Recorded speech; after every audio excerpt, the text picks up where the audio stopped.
Bienvenue cher ami à Dis-moi PDG, votre série qui revient aux fondamentaux du professionnalisme. Allons-y pour le premier épisode. Abordons pour ce premier épisode l'un des sujets les plus importants dans le monde du travail. Et par exemple, dans l'aviation, ça a coûté la vie à beaucoup d'équipages et à beaucoup de passagers parce que simplement le copilote n'arrivait pas à dire au pilote qu'il prenait une mauvaise décision. Et ce n'est pas seulement dans les airs. Dans notre travail quotidien, nous sommes amenés à constater des erreurs sur lesquelles il faut interpeller son supérieur hiérarchique. Ce n'est pas toujours un exercice évident. Voyons quelles sont les étapes pour y parvenir, afin qu'ensemble, en équipe, on évite les catastrophes. Pour dire à son patron, à son boss, à son supérieur hiérarchique qu'il se trompe, il faut respecter 4 étapes de base.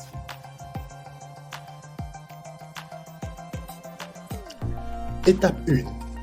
Je vous laisse deviner ce que ça pourrait être. Vous avez le choix entre lui dire immédiatement ou vous rassurer que vous avez vu juste. Que choisirez-vous?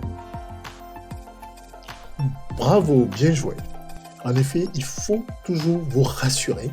C'est ce qu'on appelle l'étape de la vérification, que ce que vous constatez comme étant une erreur est vraiment une erreur. En effet, n'oubliez pas que votre boss a accès à plus d'informations que vous.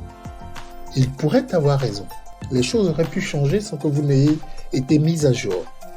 Alors, mieux que de vérifier uniquement par vous-même, prenez l'avis de tierces personnes, d'un collègue, de quelqu'un qui est proche du dossier et qui pourra confirmer ou infirmer votre position. Parce que signaler au boss qu'il est dans l'erreur et que ce ne soit pas vrai peut vous faire passer comme quelqu'un qui est à côté de la plaque. Étape 2. Vos motifs et votre attitude. Ces deux choses seront déterminantes dans la façon dont votre message va être perçu. La première des choses, il faut vraiment vous interroger. Est-ce qu'il s'agit d'une erreur qui mérite d'être mentionnée? Ne s'agit-il pas d'une erreur minime, sans grandes conséquences? Si vous décidez que l'erreur décide d'être mentionnée, n'oubliez pas de le faire avec respect et humilité.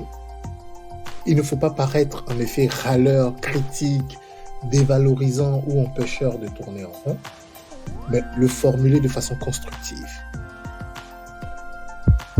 Étape 3. Ayez le bon timing.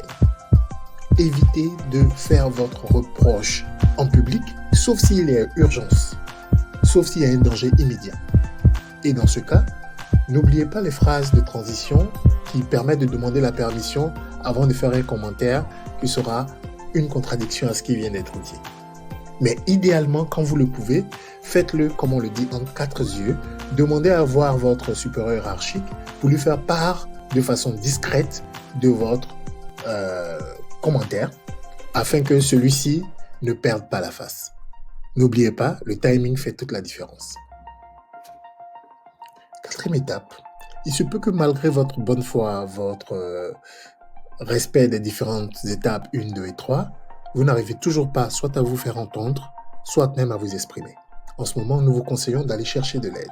Et cette aide, vous pouvez la trouver soit dans le cadre très formel, si votre organisation a des canaux pour reporter de façon anonyme des violations qui auraient des conséquences juridiques, financières ou sur la sécurité, ou mieux, allez voir quelqu'un que vous savez être respecté par votre boss et qui pourra mieux être écouté. Parce que souvenez-vous, nous ne sommes pas toujours le bon messager.